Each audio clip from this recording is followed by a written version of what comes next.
So good afternoon, everybody. Today I'm going to present on the topic of the environmentally sound management, or DSM, of asbestos waste in tsunami-affected countries in South and Southeast Asia.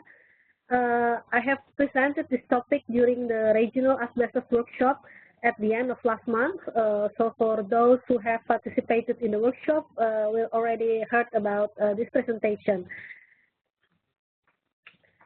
Okay, so first, let me begin with a brief introduction about our center, the Basel Convention Regional Center for Southeast Asia. In 1995, the Conference of the Parties, the third, selected Indonesia to host one of the BCRCs. And in 2005, the government of Indonesia signed the framework agreement on our center with the Secretariat of the Basel Convention in Geneva. And last year, the COP6 of the Stockholm Convention endorsed our center as one of the Stockholm Convention regional centers. For our past and current activities, we have conducted or participated in trainings, workshops, and meetings at national, regional, and international level, cooperating with various stakeholders on the topic of the overview and synergy of the Basel, Stockholm, Rotterdam Convention, asbestos, e-waste, the trade prevention, and currently on persistent organic pollutants.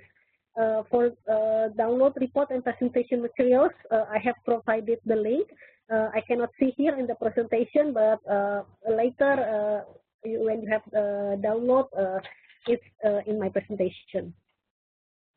Okay, so these are now the projects that we have conducted until now. National Inventory of Hazardous Waste in the Philippines, technical guidelines on e-waste, project on asbestos waste, regional database on e-waste, and ongoing, but now at the very final stage, because the Minister for the Environment has already signed the document last week. It's on the activity to review and update the National Implementation Plan for the Stockholm Convention on POPs in Indonesia. And now the project. We conducted the project in cooperation with the Secretariat of the Basel Convention and funded by the Ministry of Ministry of Foreign Affairs of Japan, and administered by the Secretariat of the Rotterdam Convention, which started in December 2009 until February 2011. The project is also part of the sound management of industrial chemicals with special emphasis on asbestos in Asia and Pacific region project, funded by the Ministry of Foreign Affairs of Japan and administered by the Secretariat of the Rotterdam Convention. Okay, now for the background of this project is the tsunami disaster in 2004, which caused major damages in some parts of several countries in South and Southeast Asia region, namely in Indonesia, Malaysia, Myanmar, Thailand, India, Sri Lanka, and Maldives. And also in 2006, another earthquake and tsunami hit Indonesia, and one of the locations is in Pangandaran, or West Java province. And in 2006, our center cooperated with the UNEP Disaster Management Branch to organize regional workshop for the ESM of asbestos-containing materials. And during the workshop, there were several issues arise, such as little or no asbestos waste cleanup program initiative in disaster areas, general lack of proper asbestos waste handling, and also the widespread use of material containing asbestos during the construction. You can, for download of the presentation materials and proceedings at the link below. Okay, the project consists of three main activities, which is not shown in this presentation, but I will read it. First activity is the collection of existing information and guidelines for the ESM of asbestos waste. And the second is the pilot project in Indonesia. And the third is regional training workshop on the ESM of asbestos waste. For the first activity of this project, we collect information on asbestos waste management online from the internet sources. And we also send email requesting to focal points of the Basel Convention to get information on available national technical guidelines on asbestos waste management. We also send email requesting to each source to validate information on their website. And the information was organized in two parts, which is information of asbestos and asbestos waste management guidelines.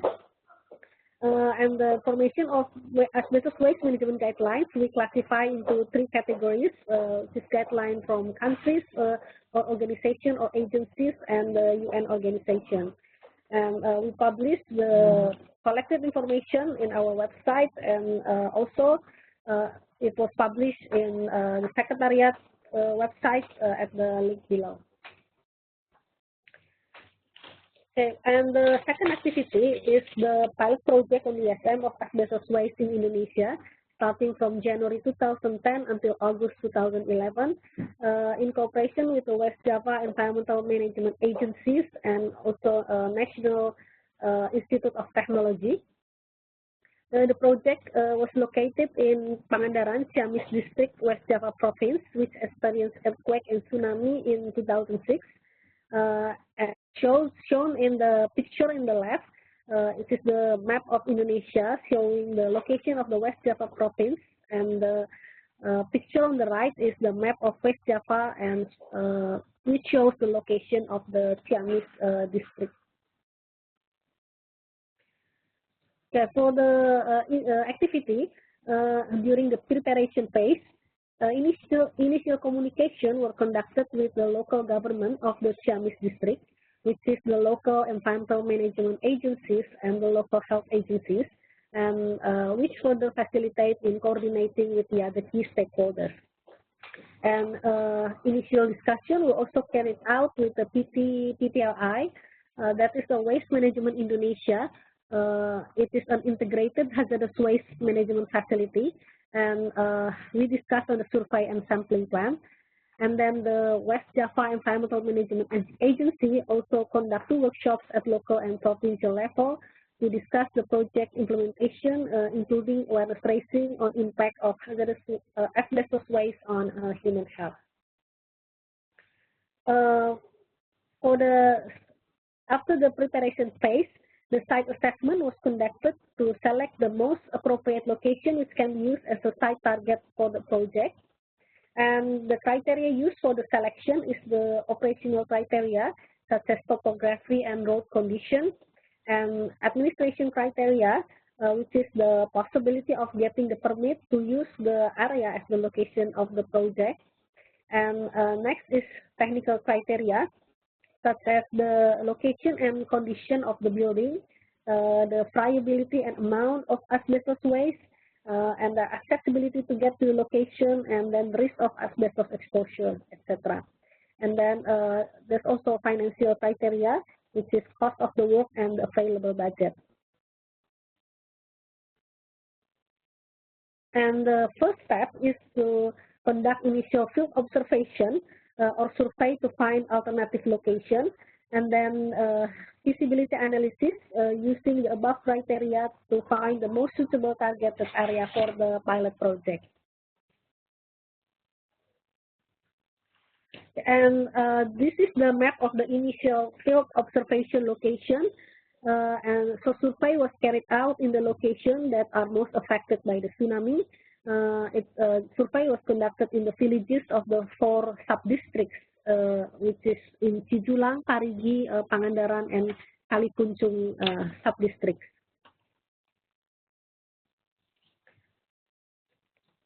And site assessment was conducted through surveys, observation, interviews, meetings, and discussion, and also sampling for laboratory analysis to identify the type of asbestos waste. And finally, there were 2 alternative locations, the Pananjung Sari Hotel, as shown in the picture on the left, and the social agency building, as shown in the picture on the right. Okay, and this table shows the criteria to select the project location between the Pananjung Sari Hotel and the social agency building. So in Pananjung Sari Hotel, the asbestos waste quantity is 100 meters square, and the social agency building 580 meters square. The asbestos waste form is same, friable ceiling board, and in Pananjung Sari Hotel, the asbestos waste systems is scattered, mixed with other waste and dust. And in buildings, there is one lobby containing large quantity and 16 small buildings containing 4 meters square each, and all of the buildings are open structures. And in social agency building, the asbestos waste is rather in a gathered location, and the building consists of 4 main buildings with full structure. The building structures at Pananjung Sari Hotel are already fragile, and in social agency buildings are still quite good. Pananjung Sari Hotel is an open area and surrounded by informal traders, and in social agency building is rather closed area and surrounded by concrete wall. And so, considering the budget for Pananjung Sari Hotel, it is high cost, and for social agency building, there is a budget enough for 1 building out of 4.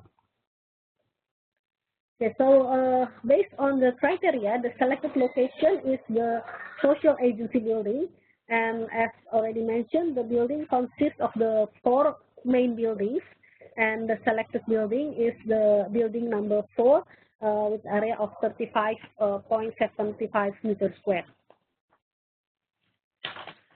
And the identification of asbestos waste was conducted by visual inspection or survey, sampling, and laboratory analysis.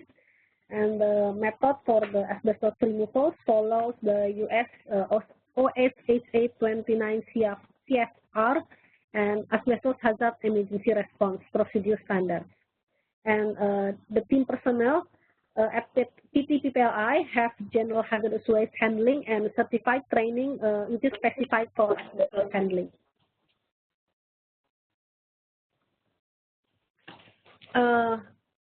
So before starting to work,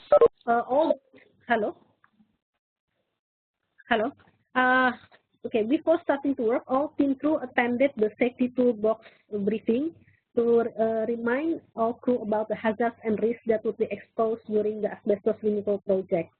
For physical hazards, there were 2 main concerns, which is working at high level during removal of the ceiling and working at slippery condition because it used the wet method. And then is installation of the barricade line, since the location of the project is a limited and restricted area. So only workers for asbestos removal are allowed to enter the project location. So the pictures here in the left shows the safety toolbox briefing, and in the middle shows the barricade line installation, and the picture on the right shows the sign to inform other people that asbestos removal project was being carried out. Yeah, so the main equipment used for this project is air sampling equipment, PPE, asbestos removal equipment, such as water spray pump, surfactants, safety line tanks, vacuum cleaner, blower, polyethylene plastic cleaner, electric generator, and water pump, etc. And air sampling before the asbestos removal was conducted to determine the existing airborne fiber concentration inside the working area. And the result of the monitoring can be used as a reference and then compared to concentration after the completion of the work. Air monitoring was conducted with small air pump, battery powered, for 3 hours with the filtered air volume of around 900 liters. And the laboratory analysis result shows 0.056 Bri per milliliter.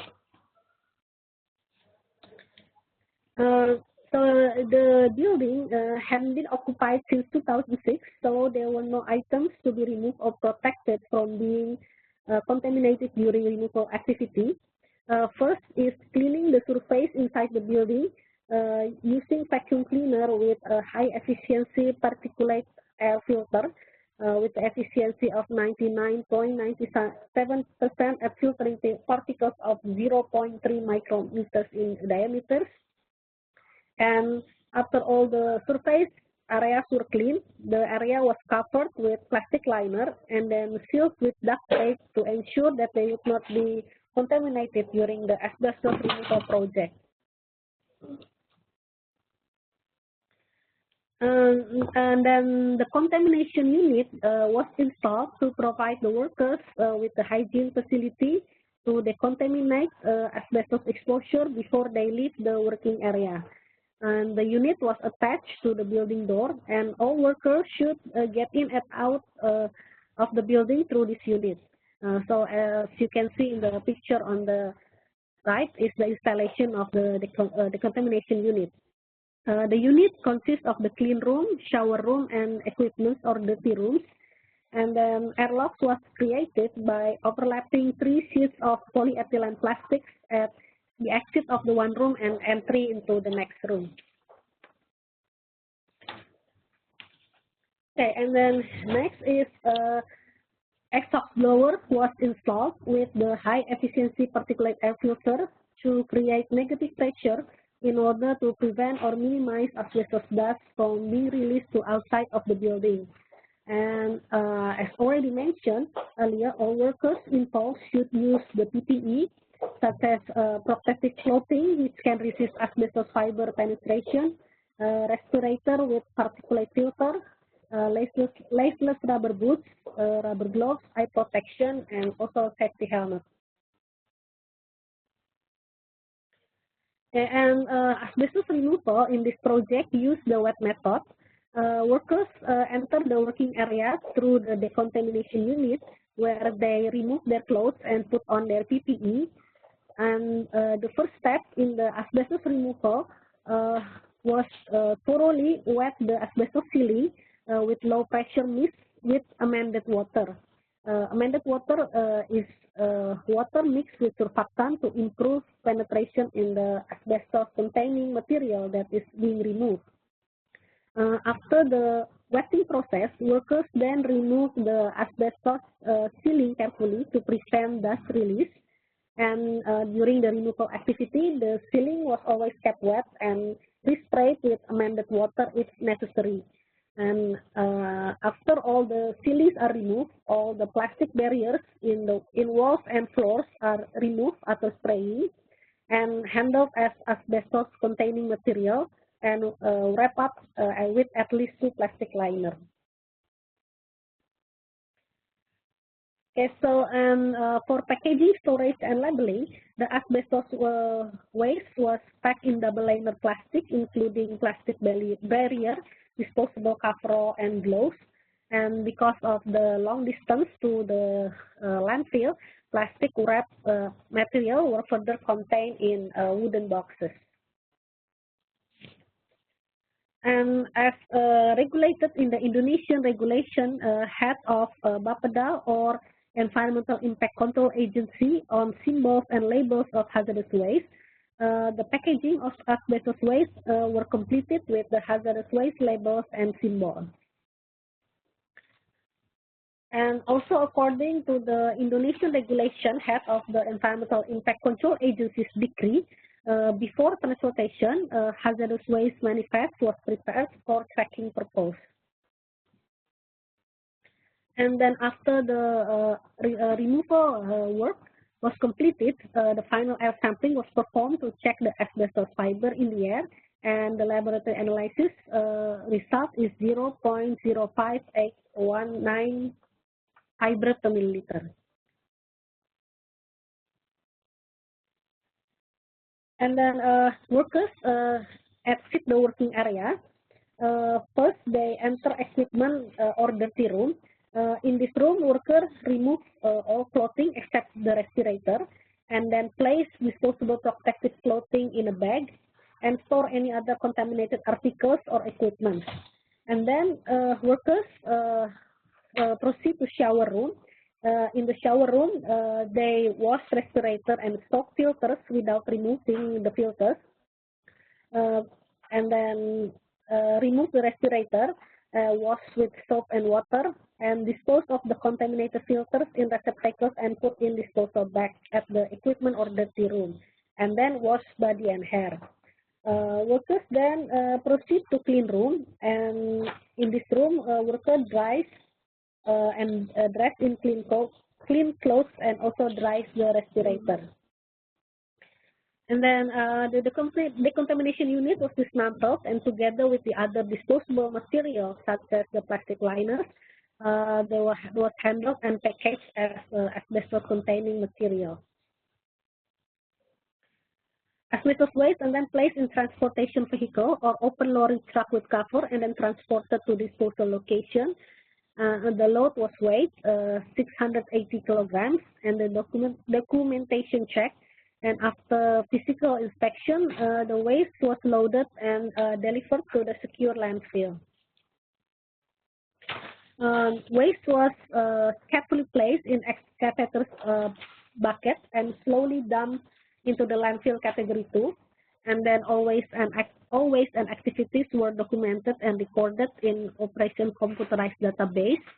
And the secure landfill is owned and operated by the PTPPLI. It complies with the standard requirements for the final disposal of hazardous waste as stipulated in national regulation and the US EPA standard. And the result of the project is the audio-visual recording of the demonstration project for training purposes. So we make a film of this demonstration project, and we have also distributed CDs of this film to all participants during the regional asbestos workshop in Jakarta at the end of last month. And West Java Environmental Management Agency also developed comprehensive program on ESM of asbestos waste in the pilot project area to provide a framework for asbestos and asbestos waste management in the pilot project area. Okay, and during the project, it was also found out that the most people in the community lack the knowledge and awareness of asbestos, its waste, and also the health impacts. Okay, now this is the third activity of the project, the regional training workshop on ESM of asbestos waste in Jakarta, Indonesia on 19 to 21 October 2010. It was organized by the UNEP Secretariat of the Basel Convention and our center, and hosted by the Ministry of Environment of Indonesia, with the objective to raise awareness and to provide technical and practical knowledge on ESM of asbestos waste, especially in the collection, transportation, and disposal practices, including health and safety aspects. Okay, there were 37 participants from Indonesia, Malaysia, Maldives, Sri Lanka, and Thailand, from UNEP SEC, UNEP Disaster Management Branch, ILO, WHO, our center, and our BCRC China, and also various stakeholders. And the country participants made presentation on national regulation, asbestos management, and post-tsunami handling. During the workshop, there were 2 working groups to discuss the demonstration project and possibility for replication. And then each country also discussed the essential elements for development of draft comprehensive program on the ESM of asbestos waste from tsunami and other similar sources in each country. And at the third day, there was also site visit to PT Prasada Pamunah Limbah Industri, or PPLI, which provides the service or work for this pilot project. It's located in Cilengsi, Bogor, in West Java Province. For report and presentation materials of the workshop, it can be downloaded from the link below. Okay, now I have additional information apart from the project. So, as already mentioned earlier, we organized the interagency workshop on the sound management of industrial chemicals with special emphasis on asbestos for the Asia Pacific region in collaboration with the 7th International Seminar of the Asian Asbestos Initiative in Jakarta, Indonesia, from 29 September until 1 October in 2014. And the purpose of this workshop and seminar is to assist parties to improve capacity to manage asbestos at all stages of its life cycle, and to provide opportunity for countries to share experiences and promote the cooperation and collaboration, and also strengthen the capabilities of parties to assess risks associated with asbestos and ultimately reduce them, and also provide tools and approaches for parties to use to apply precaution industrial chemicals management. The workshop was organized by the UNEP, Basel, Rotterdam, and Stockholm Convention Secretariat, ILO, WHO, Japan Society for the Promotion of Sciences, and BCRCC. There were 65 participants attending from China, India, Indonesia, Hong Kong, Japan, Korea, Malaysia, Mongolia, Philippines, Singapore, Sri Lanka, Thailand, and Vietnam, and also from UNEP DRS Secretariat, ILO, WHO, BCRC China, BCRCC, and university and hospital from the countries. Okay, and during the workshop, there was presentation and discussion on the pilot projects, asbestos toolkit demonstration, also country presentation, WHO activities on chrysotile asbestos, also share knowledge and technologies, and also on Asia asbestos initiatives and the next steps. Okay, and at the last day of the workshop, there was general recommendation from the participants. So in this slide, I have summarized and extracted the recommendation myself. So this is not actually the whole text of the recommendation. It's just to give a brief overview of the recommendation. So first recommendation to ensure protection of human health, safety, and environment while handling asbestos, and to further develop and implement programs of reducing use of asbestos and prevent asbestos-related disease. There's also need to build capacities for ESM of asbestos, particularly in the areas of A until D. I'm not going to read through, and also ensure access to the ongoing international training programs. And there's also need to strengthen collaboration across government and build strategic partnership with other stakeholders, and also to strengthen multilateral and inter-country collaboration on sound management of asbestos by making better use of the existing mechanism, and also have regional forum.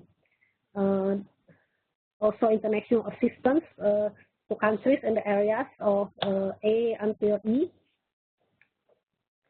And also further support by countries to strengthen the international regulatory mechanism for sound management of asbestos through inclusion of chrysotile in the annex of the Rotterdam Convention, implementation of the Basel Convention requirements, and ratification and implementation of the ILO Convention. Okay, so that's the end of my presentation, and thank you for your attention.